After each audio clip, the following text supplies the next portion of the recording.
يا أيها النبي قل لأزواجك وبناتك ونساء المؤمنين يدنين عليهن من جلابيبهن ذلك أدنى أن يعرفن فلا يؤذين وكان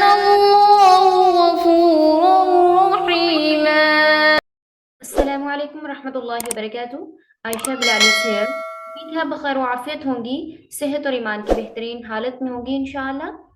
اللہ رب العزت سے دعا کرتے ہیں ہمیں صحیح قرآن کو سمجھنے اور اس پر عمل کرنے کی توفیق عطا فرمائے۔ آیت نمبر 68 سورۃ یونس۔ بسم اللہ الرحمن الرحیم۔ قالوا اتخذ اللہ ولدا سبحانہ، وہ کہتے ہیں کہ اللہ تعالیٰ اولاد رکھتا ہے، سبحانہ وہ پاک ہے، هو الغنی وہ غنی ہے، لہو ما فی السماوات وما فی الارض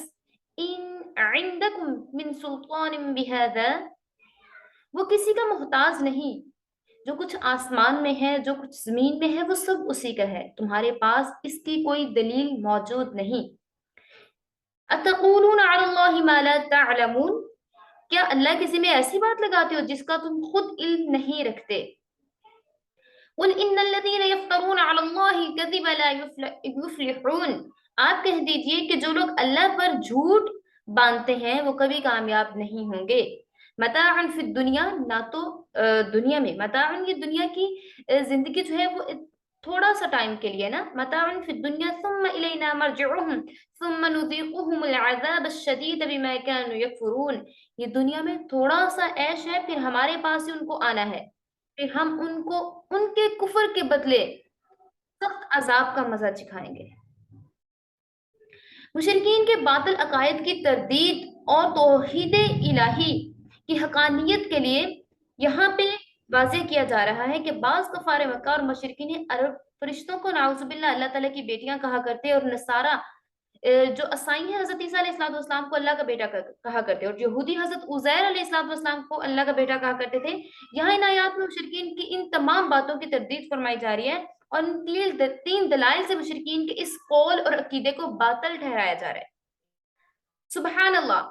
کلمہ تعجب کے طور پر کبھی اظہار حیرت کے لیے بولا جاتا ہے اور کبھی اس کے واقعی معنی مراد ہوتے ہیں، یعنی یہ کہ اللہ تعالیٰ ہر عیب سے منزہ اور پاک ہے۔ یہاں لفظ سبحانہ دونوں معنی دے رہا ہے۔ مشرکین کی اس بات پر اظہار حیرت بھی ہے، اور اس بات کے جواب میں یہ کہنا بھی مقصود ہے کہ اللہ تعالیٰ تو بے عیب ہے، اس کی اولاد کی نسبت کس طرح سے ہو سکتی ہے؟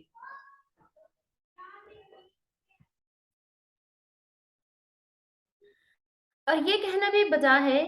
کہ اللہ تعالیٰ تو بے عیب ہے، اس کی طرف اولاد کی نسبت کس طرح سے ہو سکتی ہے؟ اگر اس عقیدہ کو مانا جائے تو اللہ کی ذات عالی اور ذات واحد پر بہت سے عیوب، بہت سی کمزوریوں، بہت سے نقائص اور بہت سی تہمتیں لگتی ہیں معاذ اللہ، جبکہ اللہ تعالیٰ تمام عیوب، تمام نقائص، تمام کمزوریوں سے پاک ہے۔ مثلا اولاد تو باپ کے ہم جنس ہوتی ہے، اللہ تعالیٰ مجانست اور مشابہت اور مماثلت سے پاک اور منزہ ہے، نیز اولاد باپ کا جزو ہوتی ہے، اور معاذ اللہ اللہ تعالیٰ مرکب نہیں ہے، نیز بیٹے کا محتاج وہ ہوتا ہے جس کو بقا چاہیے ہوتی ہے، اور جو کہ اپنی نسل کو بڑھانا چاہتا ہے، فنا اور زوال کے بعد بیٹا اس کے قائم مقام ہو، ٹھیک ہے، کہ اگر وہ فنا ہو جائے تو بیٹا اس کی جگہ پہ کھڑا ہو۔ اللہ تعالیٰ تو ازل سے ہیں اور ابد تک رہیں گے، پھر اس کو بیٹے کی کیا ضرورت ہے؟ دوسری یہاں پہ دلیل دی جا رہی ہے هو الغنی، یعنی اللہ بے نیاز ہے، اللہ بے نیاز فرما کر یہ ظاہر فرمایا جا رہا ہے کہ اللہ تعالیٰ بیوی بچوں سے پاک ہے، اللہ کو اس کی ضرورت ہی کیوں پیش آ سکتی ہے؟ معاذ اللہ اسے اولاد کی حسرت ہی کیوں تھی؟ اللہ تعالیٰ تو ان سب چیزوں سے پاک ہے العیاذ باللہ، تو پھر یہ اس طرح سے اللہ تعالیٰ کی بیٹیاں، بیٹا یا اللہ تعالیٰ کی شریک کیوں بنا رہے ہیں؟ اور فرمایا جا رہا ہے کہ کامیابی اور ترقی صرف انہی لوگوں کو مل سکتی ہے جو اللہ تعالیٰ کی مانتے ہیں۔ قل ان الذین یفترون علی اللہ الکذب لا یفلحون، اور جو اللہ پر جھوٹ باندھتے ہیں وہ کبھی بھی سکسیسفل نہیں ہوں گے، وہ کبھی بھی کامیاب نہیں ہوں گے۔ وَاتْلُ عَلَيْهِمْ نَبَأَ نُوحٍ، اور آپ ان کو نوح علیہ السلام کا قصہ پڑھ کر سنائیے۔ اذ قال لقومه یا قوم ان كان كبر عليكم مقامی وتذکیری بآیات اللہ فعلى الله توكلت فأجمعوا أمركم وشركاءكم. جب انہوں نے اپنی قوم سے فرمایا اے میری قوم اگر تمہیں میرا رہنا اور احکام خدابندی کی نصیحت کرنا بھاری معلوم ہوتا ہے تو میرا تو اللہ ہی پہ بھروسہ ہے، سو تم اپنی تدبیر اگر کر سکتے ہو تو کر لو اپنے شریکوں کے ساتھ. فَأَجْمِعُوا أَمْرَكُمْ وَشُرَكَاءَكُمْ ثُمَّ لَا يَكُنْ أَمْرُكُمْ عَلَيْكُمْ غُمَّةً ثُمَّ اقْضُوا إِلَيَّ وَلَا تُنْظِرُونِ. پھر تمہاری وہ تدبیر تمہاری گھٹن کا باعث نہ ہونا چاہیے، پھر میرے ساتھ جو کچھ کرنا ہے کر گزرو اور مجھے مہلت نہ دو. فَإِن تَوَلَّيْتُمْ فَمَا سَأَلْتُكُم مِّنْ أَجْرٍ. پھر بھی اگر تم اعراض کیے جاؤ تو میں تمہیں کوئی معاوضہ نہیں مانگوں گا تم سے. ان اجریہ الا علی اللہ، میرا تو معاوضہ اللہ ہی کے ذمہ ہے. وَأُمِرْتُ أَنْ أَكُونَ مِنَ الْمُسْلِمِينَ، اور میں اطاعت کرنے والوں میں سے رہوں گا اور اطاعت کرتا رہوں گا. فَكَذَّبُوهُ فَنَجَّيْنَاهُ، سو وہ لوگ جھٹلاتے رہے ہیں. فَنَجَّيْنَاهُ وَمَن مَّعَهُ فِي الْفُلْكِ وَجَعَلْنَاهُمْ خَلَائِفَ وَأَغْرَقْنَا الَّذِينَ كَذَّبُوا بِآيَاتِنَا، پس ہم نے ان کو اور ان کے ساتھ کشتی میں جو لوگ تھے انہیں نجات دے دی اور انہیں آباد کیا جنہوں نے ہماری آیات کو جھٹلایا. کذبوا بآیاتنا، ہماری آیات کو جھٹلا دیا. فانظر کیف کان عاقبۃ المنذرین، سو دیکھیے ان لوگوں کا کیسا انجام ہوا، ان لوگوں کا جو ڈرائے جا چکے تھے. اللہ تعالیٰ کی طرف سے بار رہا، انہیں وارننگ دی جا چکی تھی لیکن انہوں نے اگنور کیا اللہ تعالیٰ کے احکامات کو، تو پھر ان کے ساتھ کیسا انجام ہوا ان آیات میں ڈیٹیل کے ساتھ بیان کیا جا رہا ہے. کیونکہ گزشتہ ہم نے جو ڈسکس کیے تھے چند قصے، گزشتہ انبیاء علیہ السلام اور ان کے اقوام کے قصے جو بیان کیے جا رہے تھے وہ ہم نے ڈسکس کیے تھے، جن میں توحید و رسالت کی تائید بھی مقصود تھی، نیز رسول اللہ صلی اللہ علیہ وآلہ وسلم اور صحابہ کرام کو تسلی دینا بھی مقصود ہے تاکہ تبلیغ و ایمان میں مزید پختگی حاصل ہو. ہمیشہ سے کفار کا یہی دستور چلا آیا ہے کہ اہل حق کو اذیت اور تکلیف دیتے رہے ہیں. گزشتہ انبیاء اور ان کے اقوام کے قصے بیان کرنے سے بھی یہی مقصود ہے کہ کفار مکہ کو عبرت ہو کہ نبی صلی اللہ علیہ وآلہ وسلم کی اطاعت نہ کرنے، سرکشی کرنے کی وجہ سے ان پہ کیا کیا اللہ تعالیٰ کی طرف سے عذاب نازل ہو سکتے ہیں. انہیں یہ بھی بتایا جا رہا ہے کہ اس سے پہلی قومیں تباہ و برباد ہو چکی ہیں کیونکہ وہ اپنے نبی کی اطاعت نہ کرتی تھی. اور اسی لیے بہت سے انبیاء علیہ الصلوۃ والسلام کے واقعات کو مفصل یا ڈیٹیل کے ساتھ بیان کیا جا رہا ہے اور بتایا جا رہا ہے کہ رسول اللہ صلی اللہ علیہ وآلہ وسلم کا یہ بہت بڑا معجزہ ہے کہ قرآن ان پہ نازل ہوا، حالانکہ آپ کسی سے بھی پڑھے ہوئے نہیں تھے، کسی انسان سے آپ پڑھے لکھے نہیں تھے، لیکن اتنے زبردست واقعات جو حقیقت پہ مبنی تھے وہ آپ صلی اللہ علیہ وآلہ وسلم نے سنائے. ان آیات میں حضرت نوح علیہ الصلوۃ والسلام کا قصہ ڈسکس کیا جا رہا ہے اور جو کہ سب کے جد امجد اور آدم ثانی ہے. حضرت آدم علیہ الصلوۃ والسلام کے بعد جب ایک طرح سے دنیا ختم ہو گئی تھی تو یہ آدم ثانی ہے جب دوبارہ سے نسل انسانی کا آغاز ہوا، اس لیے حضرت نوح علیہ الصلوۃ والسلام کو آدم ثانی بھی بولا جاتا ہے. کفار کے مقابلے میں پہلے رسول ہیں جو کفر کے مقابلے کے لیے مبعوث ہوئے تھے. اور یہ بھی مفسرین لکھتے ہیں کہ حضرت نوح علیہ الصلوۃ والسلام سے پہلے تک نا کبھی بھی کسی نے کفر اور شرک نہیں کیا تھا، لیکن بعد حضرت نوح علیہ الصلوۃ والسلام پہلے پیغمبر تھے جن کی قوم میں یہ کفر اور شرک پایا گیا اور وہ تھے جنہوں نے ان طاقتوں کا ان کفار کے مقابلے میں کفار کا مقابلہ کیا اور اس طرح سے انہیں ان چیزوں کو فیس کرنا پڑا. حضرت آدم علیہ السلام بلا شبہ اللہ کے سب سے پہلے رسول اور مکلم تھے جن سے اللہ تعالیٰ نے بلا واسطہ کلام کیا اور ان سے سلسلہ نبوت اور رسالت کا آغاز فرمایا، مگر ان کے زمانے میں دنیا میں کفر کا نام و نشان نہ تھا. حضرت آدم علیہ السلام کے بعد 10 زمانوں میں بھی کفر کا آغاز نہیں ہوا، لیکن 10 زمانوں کے بعد کفر کا آغاز ہوا. اس وقت نوح علیہ الصلوۃ والسلام بھیجے گئے تاکہ کافروں کو ایمان کی دعوت دی جا سکے. جب مسلسل عرصے دراز تک تبلیغ و ہدایت کا اثر ان کی قوم نے نہ لیا اور نافرمانی پر جمے رہے تو ان پر طوفان آیا اور سب کفار غرق کر دیے گئے. اور قوم نوح دنیا میں پہلی قوم تھی جو نافرمانی کے باعث عذاب الہی کا شکار ہوئی. قوم نوح جب مسلسل حضرت نوح علیہ السلام جب مسلسل تبلیغ کرتے رہے اور اپنی قوم سے آتے آتے مایوس ہو گئے تو آپ نے ایک بات کی یا گفتگو فرمائی